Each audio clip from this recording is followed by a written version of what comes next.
And we're live. Good morning, Derby. Welcome everyone to today's show. And today is a very special day.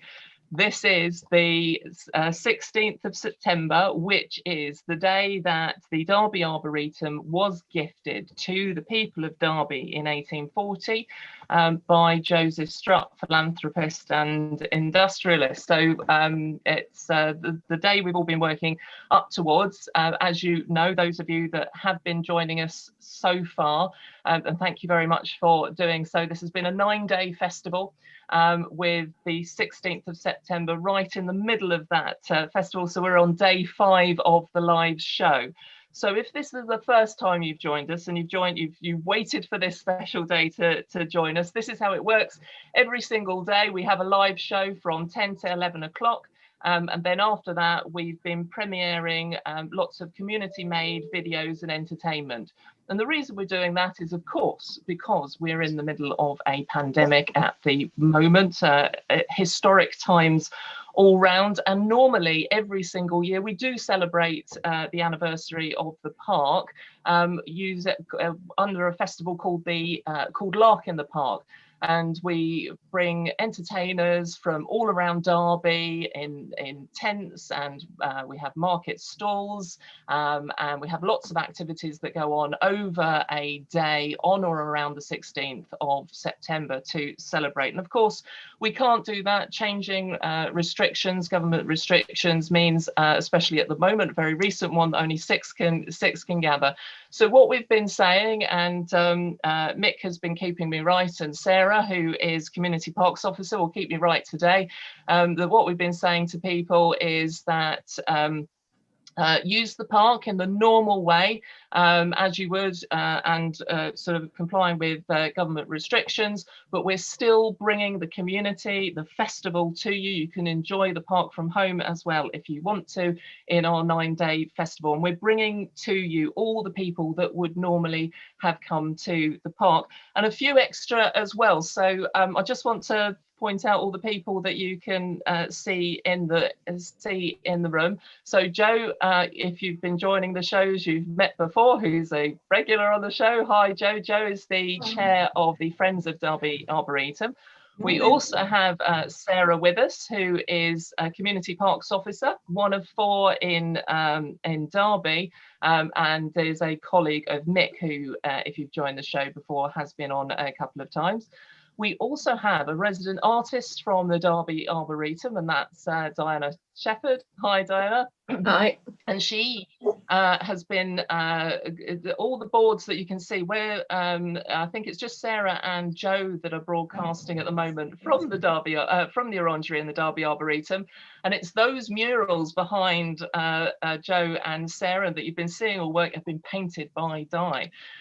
So she created those in the Orangery, and you'll see a little bit more of the Orangery later on. So you'll get a bit more of a panoramic view of where we've been broadcasting from in Di's video, which is broadcasting later on.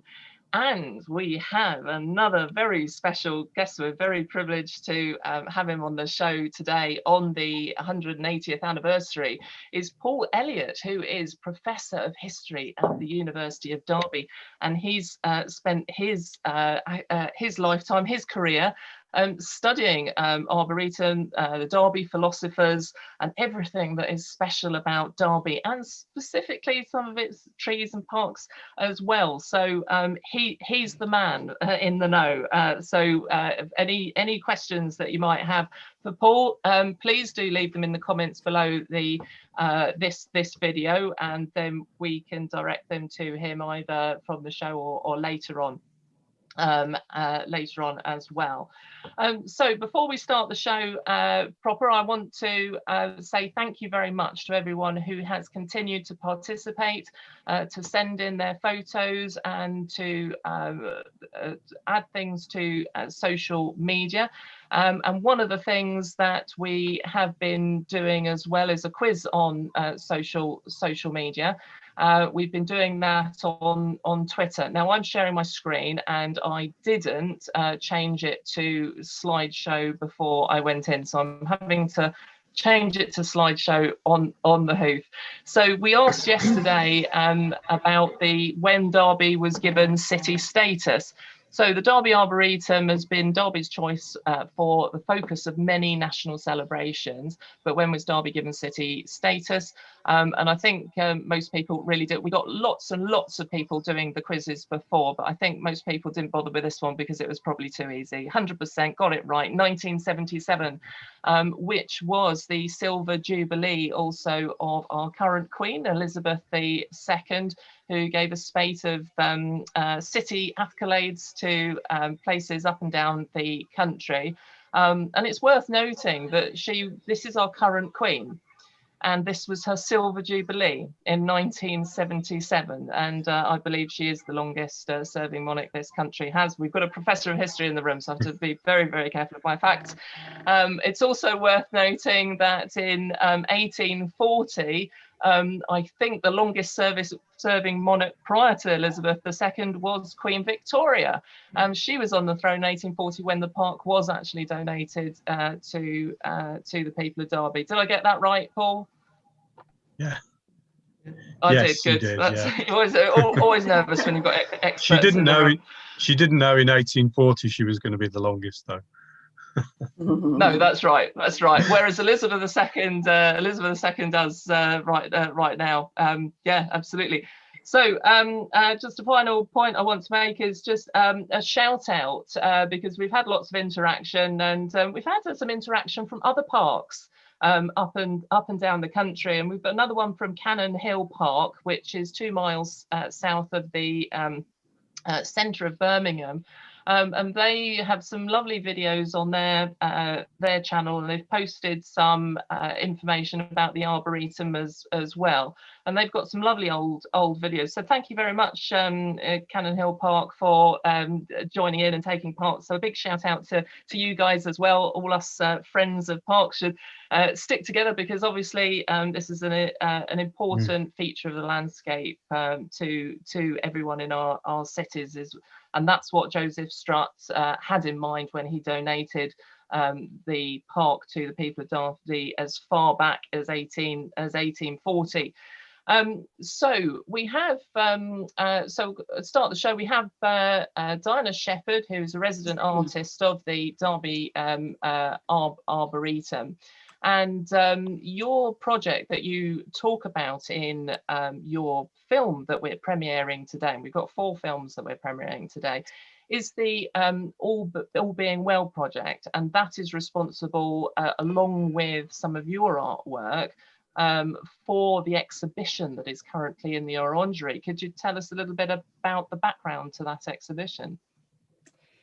Yeah, well, originally it was going to be much bigger, but obviously, as you said earlier about restrictions, we wanted to keep it manageable. So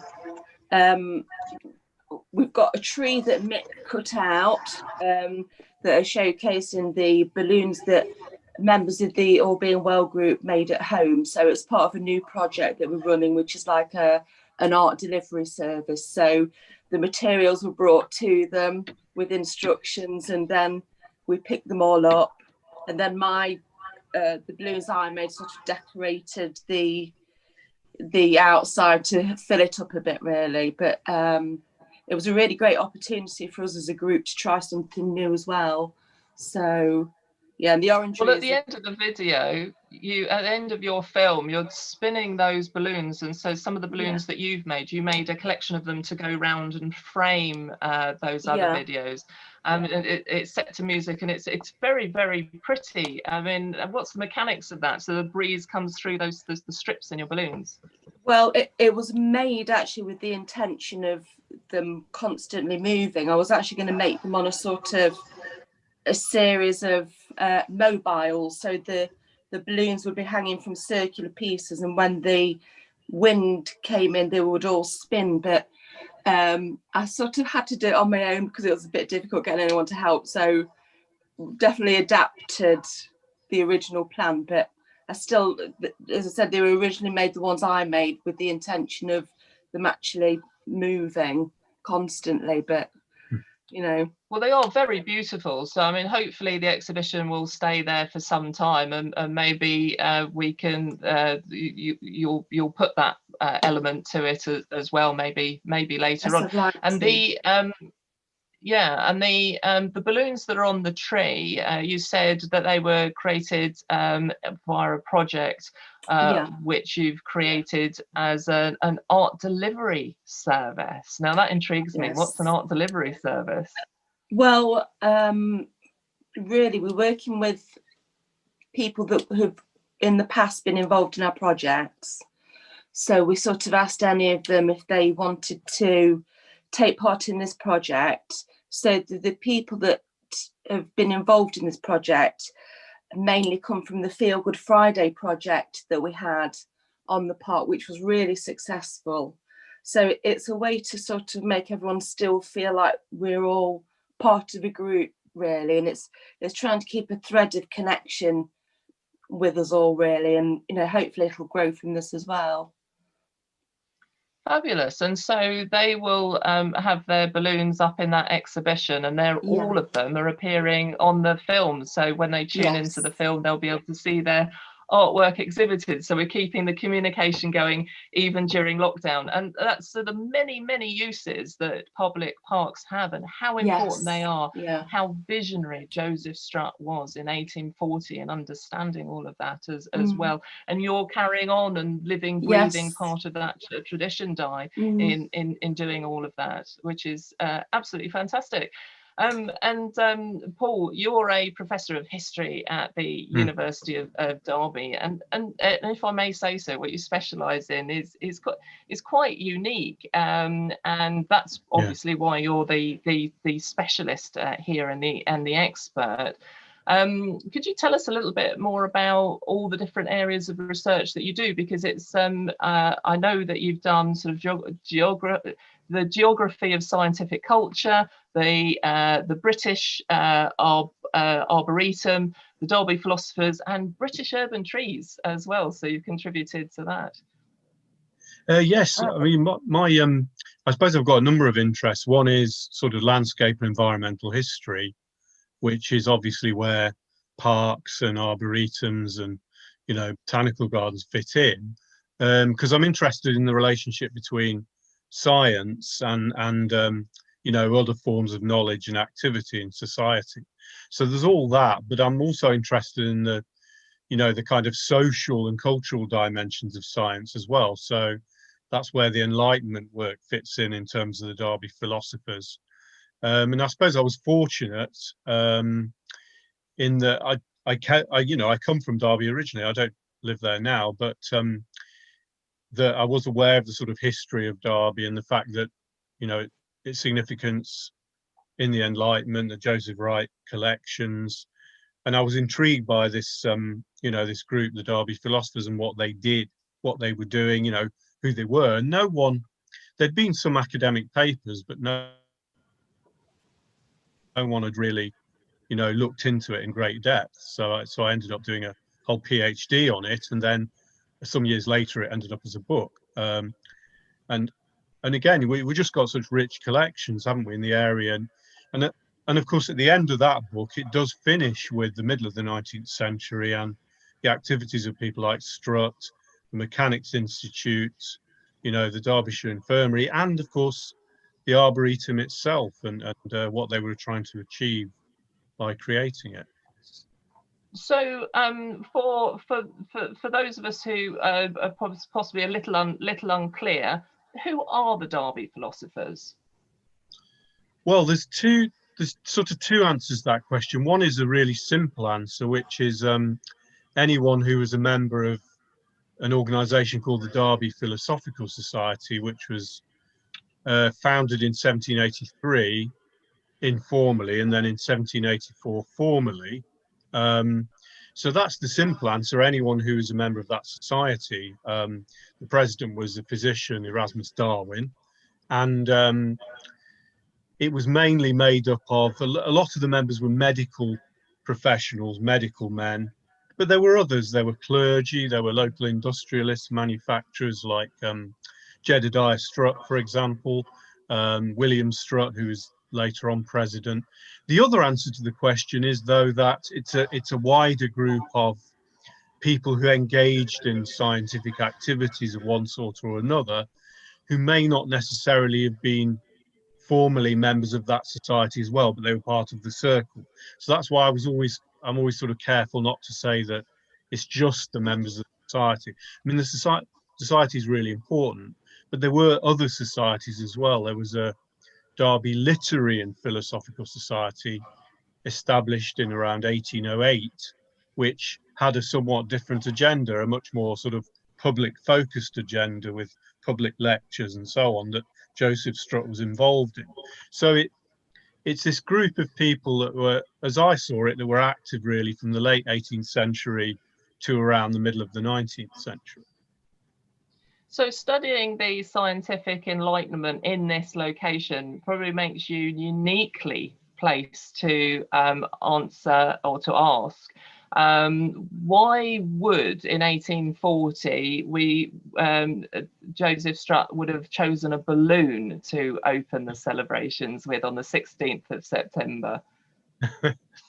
Well, it is a very interesting choice. So I don't know if some people watching or listening may have gone to the Moonstruck Philosophers exhibition that we did last November in the local studies library, because it was also partly themed around balloons, because actually balloons have featured quite a few times in the Derby Philosophers story.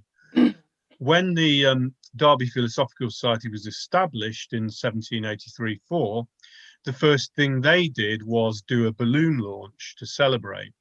And they attached a note to it, and it flew off, into Staffordshire, and someone managed to retrieve it and bring it back. And I think they got a reward.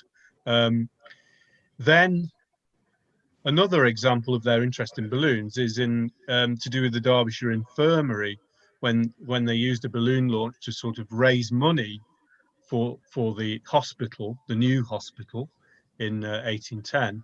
Unfortunately, though, that balloon launch didn't go very well. And the balloon never got off the ground because there were too many holes, and it became a local kind of controversy. There was a sort of mini riot. It was sort of Derby's version of the Peterloo riots, but in a much more subdued way. I think one soldier got his little finger broken, was about as bad as it got. But it could have been Derby's Peterloo. I think it could have been much more serious. But Nice. But the other thing is that the Derby philosophers became associated with balloons. And that was partly not just because of their scientific interest, because they were interested in doing things like using them for experiments to see how different things behaved high up in the air. But also their opponents associated them with balloons deliberately because balloons had, pejorative connotation. So that's the other side of it. Balloons were seen as a French invention for a start. So they were kind of Frenchified. They were dangerous because particularly early on in the 18th century, 1780s, 90s, a lot of balloon launches went wrong. They were associated with pickpockets, criminals. So they also had a sort of, a less, glamorous dimension to them. But by the time Strutt does it, by the time the Derby Arboretum opens in 1840, they just become, part of the entertainment, the kind of thing that pleasure gardens like Vauxhall Gardens in London would do. They would do a balloon launch along with things like firework displays. So it was a completely appropriate thing to do and very much redolent of the period. Well, I mean, I suppose a controversy you would expect a controversy around something that is perhaps so unknown. How does this work? How does this thing fly?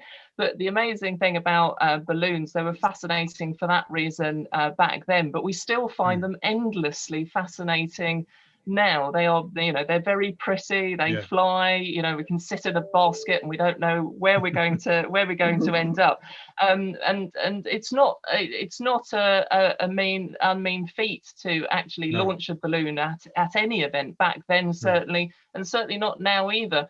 We were thinking about that before we thought that there might be before we were aware of the pandemic, because obviously we were planning this Lark in the Park for this special anniversary for quite some time.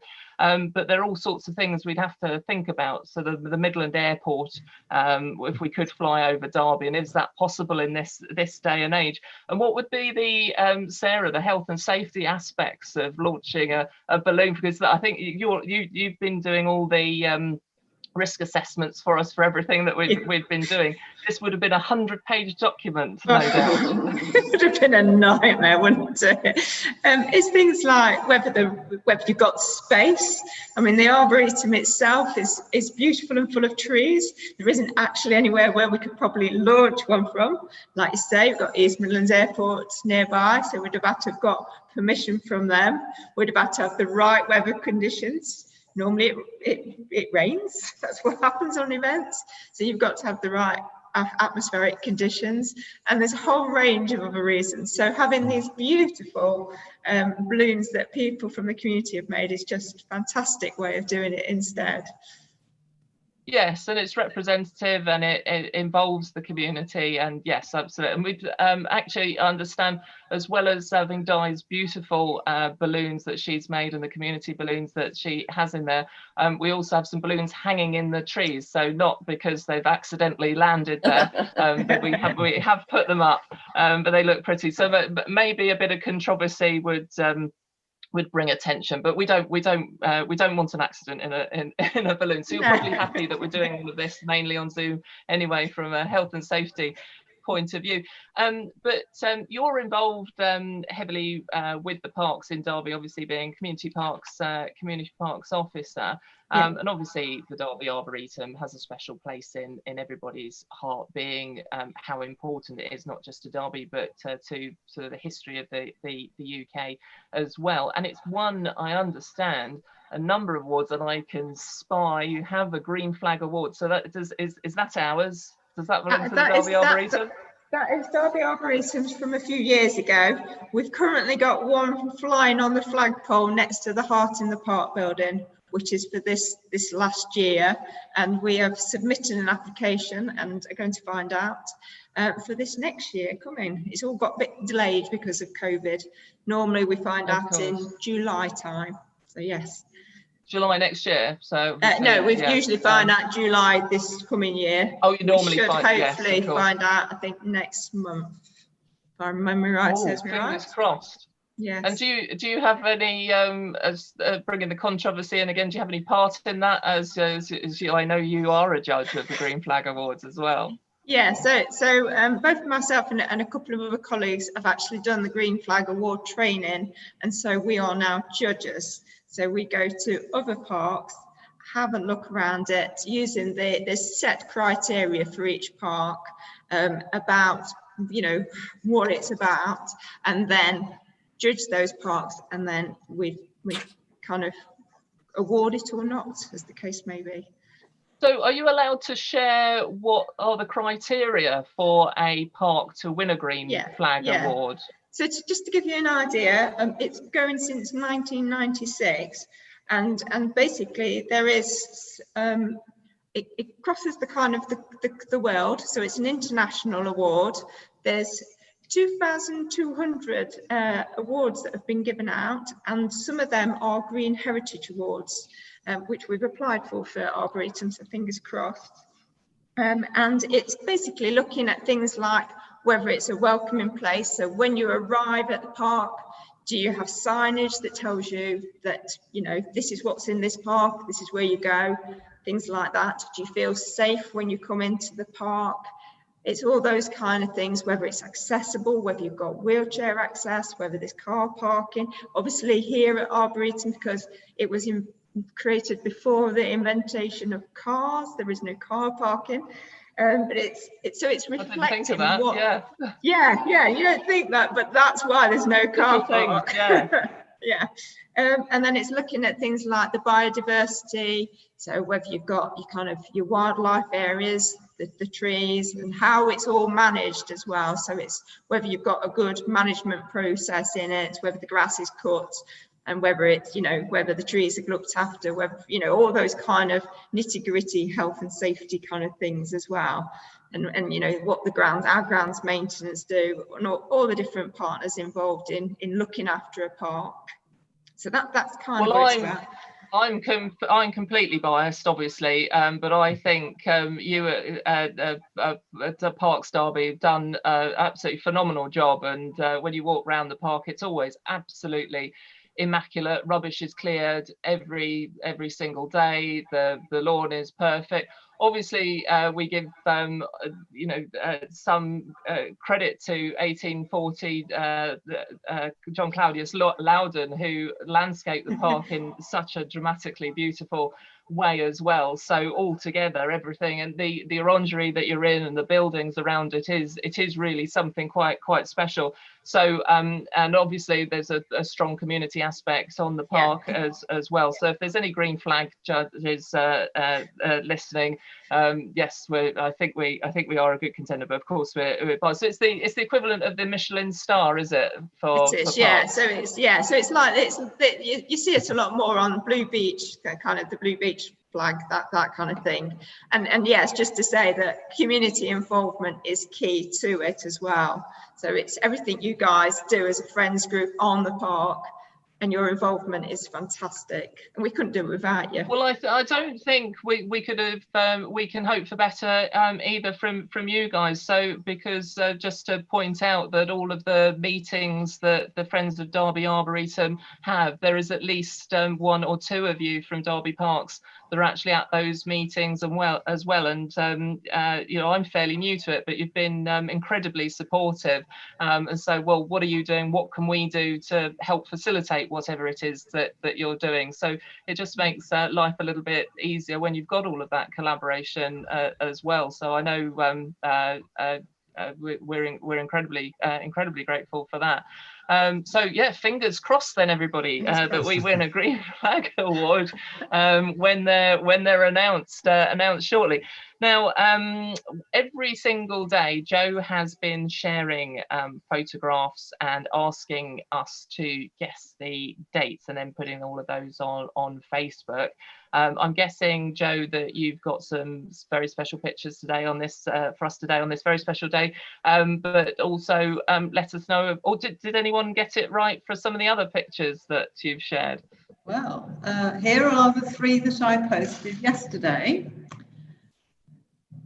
Elegant ladies by the aviary, people digging, and more elegant ladies walking by the ball. So let's have the answers, shall we? The Elegant Ladies by the Aviary, the painting, is from 1906. The digging is, of course, building an air raid shelter. So that's in the 1940s. I'm afraid I don't know the exact year. And the ladies... Oh, and can I ask about that air raid shelter? I presume it's still there in the park. I wasn't aware of this at all. All filled in, I think, Sarah. I presume so. I don't even know quite where it was originally on the park. We'd have to... No, I'm not sure. I know in some places that they've kept the air raid shelters, and then they've got sort of little vents. Yeah. But it just depends how extensive they were. I don't know if you've got any awareness or feedback on that, Paul. Do you know if there's we'd have kept the air raid shelters? No, I mean, I think we could work out where it was. I mean, as far as I know, they were filled in afterwards. But I think we could actually, it would be possible to find out, because we've got things like it'll definitely be in the park committee minutes, and you can. There's enough clues in the photograph, I think, to just about work out where it is. But probably the lining of it, the wall of it, might still be there. And some people did keep them. Joe's given us quite a lot of detective work to do as well, so that's another conundrum we can look up. Yeah, some places did keep them as a kind of safe store, you know, but there's no evidence. You would need to have some kind of way of getting down into there, and certainly walking around the park, I've not seen any evidence of it. As long as there's no one still down there. Or you fall down there. Ground give away. Let's hope not. So I do have a set for today. Okay. So we're going to start off with 1852 with the Board of Health map. Wow. here's the Arboretum in the centre of the map. And you can see that it's surrounded by farms and fields and small holdings. There's not really very much in the way of building. So that was, you know, that was the environment into which the Arboretum and the recreation ground were set. The next one is 100 years later. And here you can see that there are streets now around the Arboretum. And I've just homed in on what is marked as Bowling Green. So that's what now the community garden. Aviaries, which we were looking at yesterday, which have gone, and bandstands, which are my theme for today. Right. So the first bandstand was a Victorian one. It was on the recreation ground and it was zapped in an air raid. And the story is always that the shrapnel hit the ball. Okay, and then another, and there were, so these are some of the programs from the 20s and 30s, and we think that the bandstand were mostly military programs, military bands, and we think that the bandstand that they were performing in was probably this one. We're not quite sure when, or I'm not quite sure when this was built, and my problem is, as always, I've got lots and lots of pictures of the bandstand and not a single one of them has got a date on it. And there seems to have been an interim bandstand between the one and the other. Whether there were ever two on the park, I don't know. I haven't had that conversation with Mick and Sarah. But there's another sort of pavilion here as well. Okay, so skipping on. Guess the year. This comes into a bandstand set because the bandstand is actually there on the left of the picture, and we're looking from behind the truncated version of the fountain, so that should give you a clue. We're looking towards the orangery where I'm sitting now, which is on the right of the picture. Yeah, there were one or two people. You can't see them very well, but I think that you should be able to have a good stab at guessing what year that was. Number 2. Again, the bandstand is actually set in the trees on the left. And this is a photo I do know the date of. The dresses will give it away again, you know.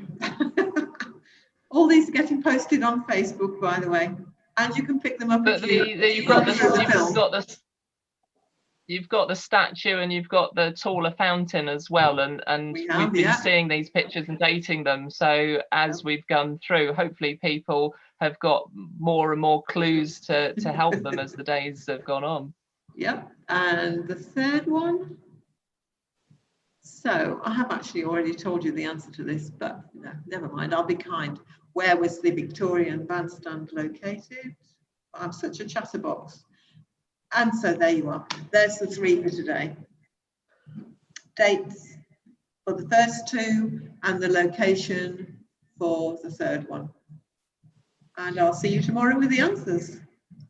Excellent. So those will go on the Facebook. Could we go back to some of those info pictures that you had before, those maps, which were really fascinating? And I mean, it's amazing. I mean, we've had all these photos sort of in boxes, haven't we? As understand, and I think it's now in this live format that or YouTube and format that we've actually dug all these out and shared them. And it's quite incredible how many there are. And not only that, we've had WW Winter Limited on, and they've got lots of photographs of the Arboretum as well. And probably part of that is to do with the fact that there were these big public celebrations. It was a big gift by a philanthropist and industrialist, one of the richest men in the world at the time. So it stands to reason that there would be a lot of information there, and we're kind of, to borrow one of sort of Paul's names of his books, a renaissance of the park we're having now, of understanding what how important it was. But I'm interested in those maps that I wanted. Sorry, the maps that you've got, Joe. That first one in particular that you had show, because I did want to just point out something in particular on that, because I know Paul and I have had sort of discussions about it before.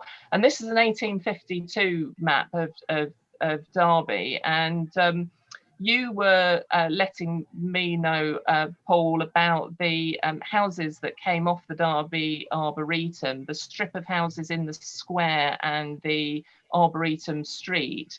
They were sort of built a little bit later. And then also to the sort of left of that, you can see where Royal Crown Derby is now, but it wasn't, as I understand it, Royal Crown Derby back then. It was a workhouse, as I understood it. Is that something you've looked at, Paul? Yeah, I think it was. Yeah, from what I remember. Yeah, I mean, obviously there was as soon as the Arboretum opened, it was already superseded in a way, because the station, there was this, as they called it at the time, Trijunk Station. 3 railway companies got together and built the first Derby station. That was just opening. So I don't think anyone quite realised how much that was going to change the sort of realignment of the town, particularly because it's actually sitting so far from the town centre as well. Because they couldn't cope with the gradient, the engines couldn't cope with the gradients at the time. So do you know what, Paul? I was always wondering that why the station, as in most stations, are nearer the city centre, and why the Derby one isn't, especially such an early one as well. But it's because they couldn't cope with the gradients. So that's something I've learned it's the today. engineering problems. They were trying to reduce the engineering problems to as little as possible. So a lot of the very early stations are from that 1830s. Early 1840s tend to be further away, and obviously the more space and land was cheaper as well, but I think that was part of it. Yes, because that was and that used to be one of the original entrances as well from the Arboretum Street, is that right? Well, it was realigned, so as you know, so the main entrance was down at the new Arboretum Square. The Orangery was constructed in the 1850s as a new entrance with the statue. So that was a big change. And obviously the other big change, which you can see on the Board of Health, I mean, it's a wonderful map, Board of Health map, very detailed, even shows individual trees. So it's very useful for mapping things out. But it really shows the importance of the extension, because when we're talking about in 1840 with the opening, there was very little space for things like the balloon launch. But the one thing you do have to remember, of course, is that most of the trees were very tiny at that time. They were very small.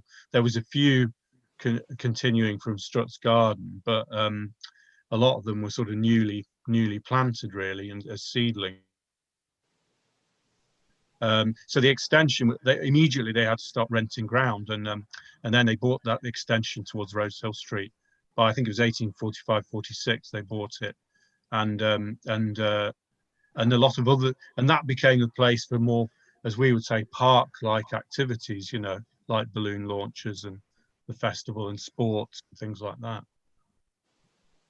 Well, yeah, Mick was the community parks officer. Sarah's colleague has been telling us how those trees were intended by Joseph Strutt and John Claudius Loudon, who was the designer of the park, how they were intended to always be small as education specimens, but over the years we've let them grow. And so, Sarah, that's created a sort of a different management issues, hasn't it, at the park, because we now have champion trees in the park as well. Is that right? That's right. Yeah, I think we've got the tallest Caucasian lime in the country in this park. So yeah, and there's just, when you come in it, the kind of atmosphere that the trees create is just beautiful. And to see them the kind of, because the way that he's created these serpentine paths and these mounds, to have the trees on the mounds and you actually can see all the base of them, it's just beautiful to see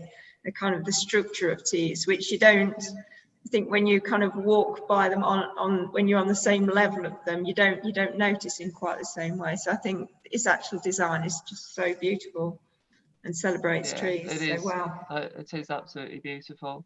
And then I mean, is there anything interesting on the second picture that you had, Joe? Because I noticed that that was a bit later. Is that right? Yes, it was 100 years later. If I remember correctly. Yeah. So it's not the same area. It's just of the area where we're sitting now. So you can see Arboretum Square and the Orangery. That was an entrance which was, made after the opening of the park, because the people were coming up from the railway station, and so a much grander entrance was made, as I understand it.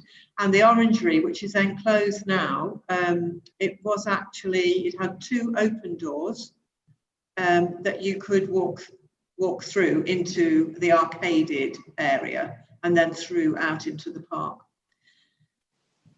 One of the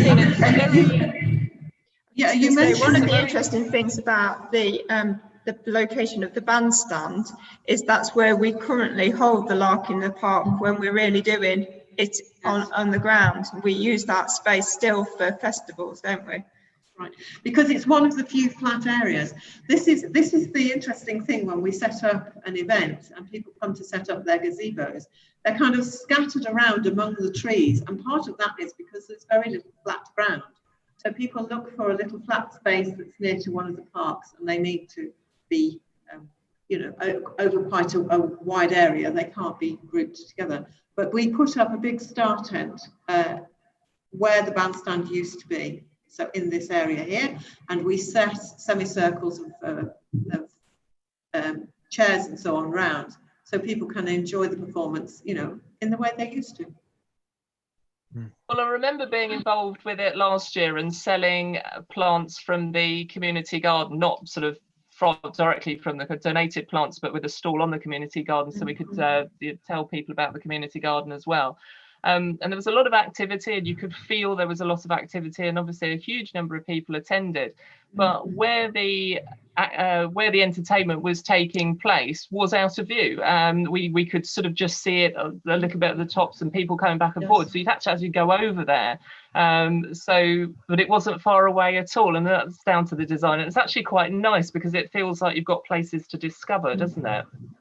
And and the mounds. It's a very, very pretty place. There are some mounds which are set around. They're not quite the shape that are on this map now. They're set as a kind of amphitheatre around, so people sit on the mounds and picnic on the mounds. And then you've got the chairs beneath in a semicircle, and then you've got the stage in front. It's really lovely. But as you say, you can't see it from everywhere. You can only hear it. Yes, yes, of course you can hear it. So you get that wonderful sense of atmosphere in this lovely park. And it's quite a porous park. You're talking about entrances. There's lots of ways in and out of the park, so it does really connect with its urban landscape around it. And you mentioned the aviaries earlier on. There's been structures in the park that have come and gone, and Paul, you were telling me, and I didn't know this, that there were toilets in the park before. Well, there was there was a bit of a sort of nasty toilet block, where towards the Handyside fountain, at that entrance there was part of the restoration was getting rid of that and putting in a replica, of the building that was there before. I mean, the big things that have gone really are, I mean, it's great that so much has been preserved, but the big things that have gone that perhaps a restoration one day could include some kind of recreation of these. But there was the so-called Crystal Palace at the end of the Rosehill extension, this glass house that was built, and that's where the Crimean War, that's where the guns were. And those guns, again, I'm not sure what happened to those. They probably got melted down. But there's drawings. There's drawings of the guns in the local studies library. Is very good. There's drawings of the guns. There's drawings. There is I mean, it's years since I've looked at them, but I remember there is pictures of the guns. So there are some things that have gone, but it is quite remarkable, really, how many buildings have survived. I mean, the mounds. There's this debate about how big the mounds actually were, because the sources are a little bit they give different figures. Oh, there we are. There we are. I should have They been. were in my slide set yesterday. Yeah. So yeah. Right. Yeah.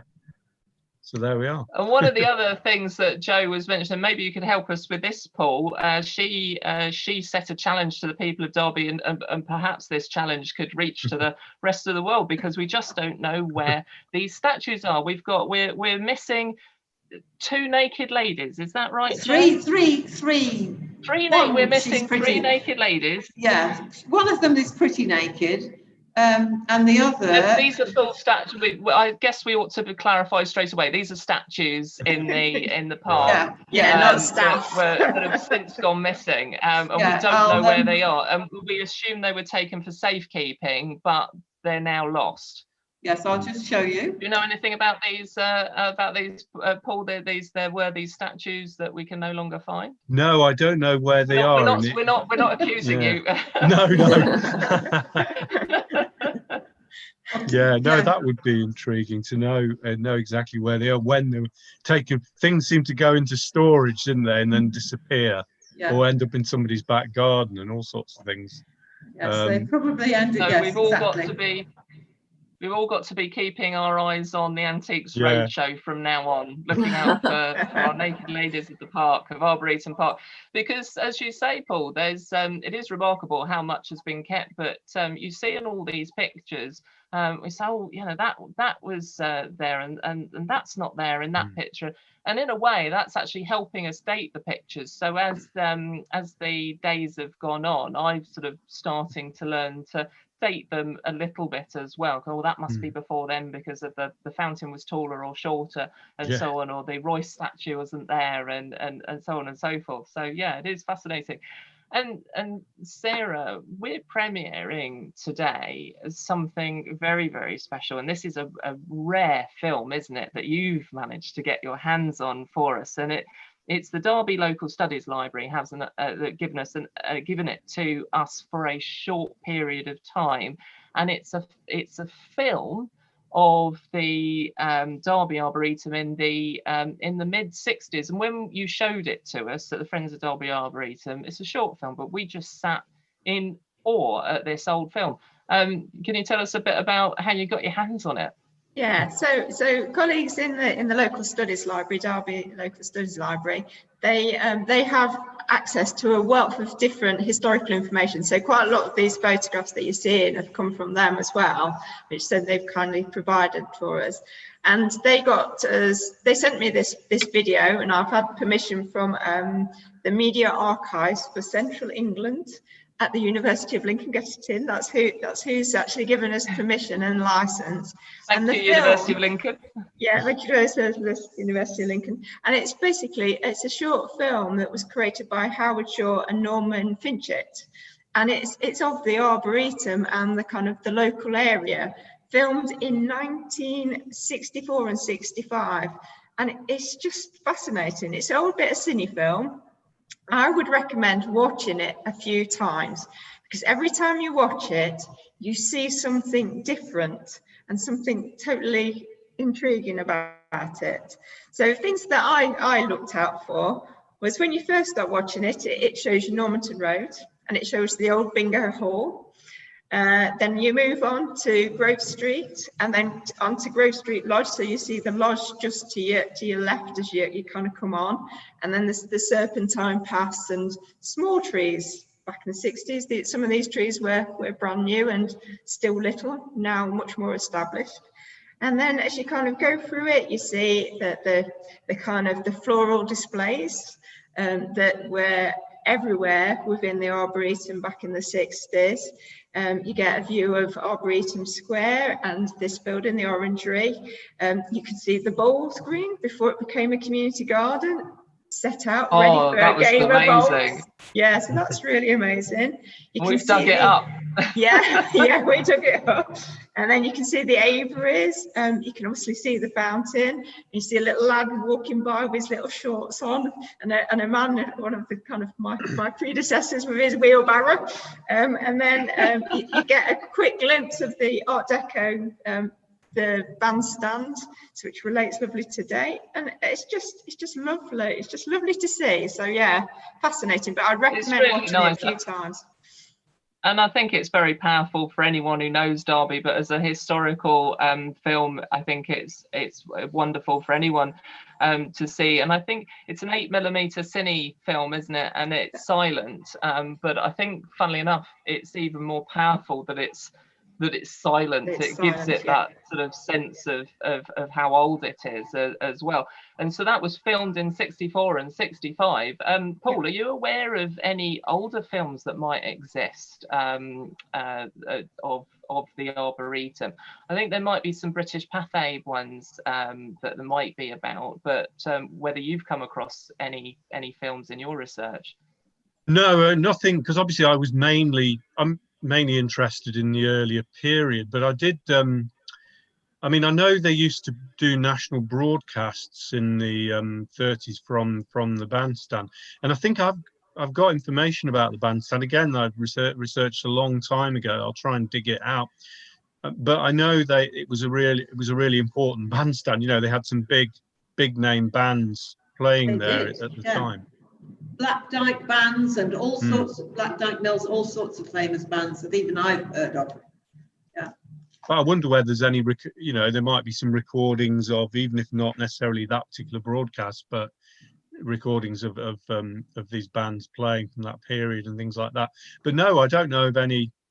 Pathé's always a good bet, but I don't know of any films. I know that there's obviously, as you said before, that there's a lot of winter collection pictures over many decades, isn't there, of different features in the Arboretum. There's a wonderful one of the frozen fountain. I can't remember the date of that, with all the ice. Don't give the date away. Oh, is that right? Oh, there's one coming up. I'll shut up now then, I think. Actually, it seems to have frozen several times. So I've picked out one which has got people on it, but yeah. Yeah. Well, that's the risk you take of having an expert on the show. He knows all the answers.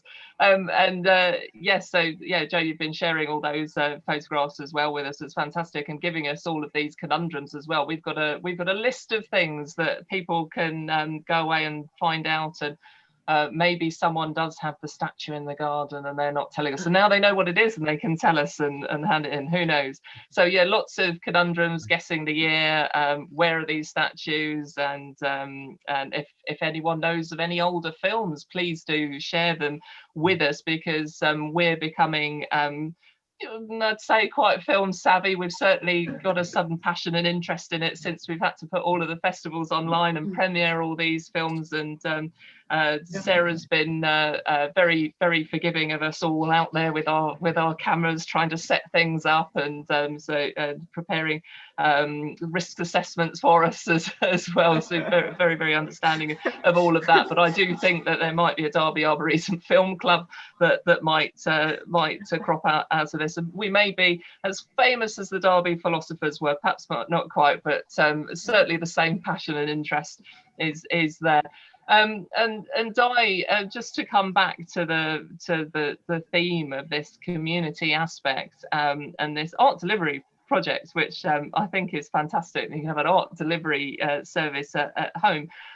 You mentioned about that to us briefly, but that was something that was set up as a result of the pandemic and the potential loneliness that people might have been feeling from self-isolating at home, which people have had to do for much longer than they ever expected to do. But because of its success, you're hoping to extend this beyond the pandemic. It's just a continuation of this project. Yeah, well, we recently got funded by the National Lottery for a COVID crisis fund. So we're going to naturally be doing this for the next 6 months anyway, by which time I'll hopefully have lots of brilliant evidence and images to show how much people are enjoying it and how much it sort of fulfills a need within society now, really. And with the All Being Well group, it was originally it was established in 2010. It was originally a closed group for people who use the mental health services. So it's naturally had an arts and wellbeing focus. So a lot of people who are involved in who have been involved in the projects have had or live with mental health problems. So it's it's a great way to reach people and to continue, because there's always going to be people who are isolated naturally anyway and don't want to really venture out, even more so even after the pandemic ends. There's going to be a greater amount of people who are a bit wary of going out but still want to feel part of a group. And lots of people love the opportunity to be creative and get a free bag of goodies. But one last thing I'd say is, I was going to say, because I'm so lucky to be on the Arboretum, I do get the opportunity to exhibit work in the Orangery myself and other people and other artists. So it means that the work that some people do, if they wish, especially at Christmas time, we can exhibit that work as well. So it's it's a really great opportunity. Well, it's a really wonderful project, and obviously really worthwhile and needed in this time and beyond. Yeah. It's quite creative and innovative in and of itself. And how would people find out about the All Wellbeing project? I understand you've got a Facebook page.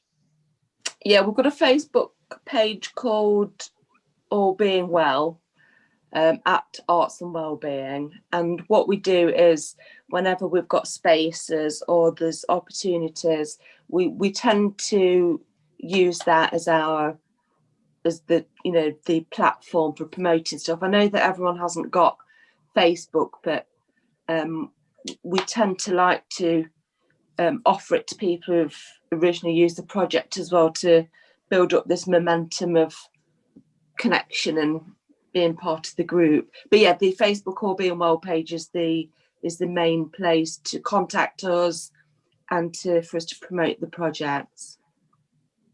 And you're always, you're very often out and about on the park itself, and obviously, in and out of the pandemic. And we have all our various social media channels that we've developed through the pandemic as well. So you can get in touch with any of us via those channels, and they'll be sort of passed whatever you're comfortable with, and we can pass on obviously to the relevant person. So it only leaves me now really to say what's coming up and say what you need to watch and so on. We have our premieres, and of course the special one that we've reserved for this very special day of the 16th of September, the anniversary of the date that the park was donated to the people of Derby in 1840. Is at 11:15. So this is this very rare film, and I'd say watch it now, because you might want to watch it again, and we've only got it for 2 weeks. It's that rare, it's that precious, like art on loan, if you like. We've been loaned at the Derby Arboretum for this festival, so watch it straight away, because you might want to watch it again several times. And then we have Diana's project, so it's a beautiful film in the Orangery, so watch that as well, because you'll get the opportunity to see where we've been broadcasting from, those of us that have been in the Orangery, complying with the social distancing rules and rules of 6 and all that sort of thing, and you'll be able to get a closer look at the boards that Di has painted, a bit more of a panoramic view of that Orangery, so you get a real feel of what that Orangery, where we've been broadcasting from, actually looks like. So also known as the Derby Arboretum television studios from here on, I guess. Beautiful film, so I recommend you watch that. And then we have our usual entertainment for you that we would normally have in the park. So we have 2 pieces of of entertainment for you. We have the International Women's Day Rebel Women's Choir at 12:15. Now, it's important to note, Sarah's in the room, so I must definitely note this, that this was filmed just before the pandemic started, but we're premiere. The reason I have to mention that is because there are lots of people bunched together, and we shouldn't do that right now. So in that film, there's the Rebel Women's Choir that was formed on as part of the International Women's Day Derby, which is quite a big group here as well. And then we have some Bhangra dancing at 12:45 from Shakti Arts, and that's really energetic. So if you want to power up the rest of your day, watch that video, that beautiful dancing as well. And so what's coming up, before I give you a mention of what's happening tomorrow, I do need to mention that Paul will be on the Derby Chat Show on Friday. So he will be being interviewed by Mo Suleiman, another of our kind of local celebrities. And that show, the Derby Chat Show, interviews important people of Derby every week on a Friday, and talks about a particular subject. So obviously this week being the Derby Arboretum's festival, Mo Suleiman has dedicated the show to the Derby Arboretum, and Paul is going to talk to Paul in depth about the history. So if you want any more interesting facts and information about the Derby Arboretum, then please do dial into Mo Suleiman's show, which is at 2 o'clock on Friday. And that's the Derby Chat Show on Derby Sound Radio. So do join that. Tomorrow we have Ben. So if you have been joining us on our live shows, you'll be familiar with Ben. And he is joining us then with many of his colleagues from his other involvement, which is the Rotary Club of Derby. So we'll be airing then information about the Loudon Lodge and the redevelopment of that.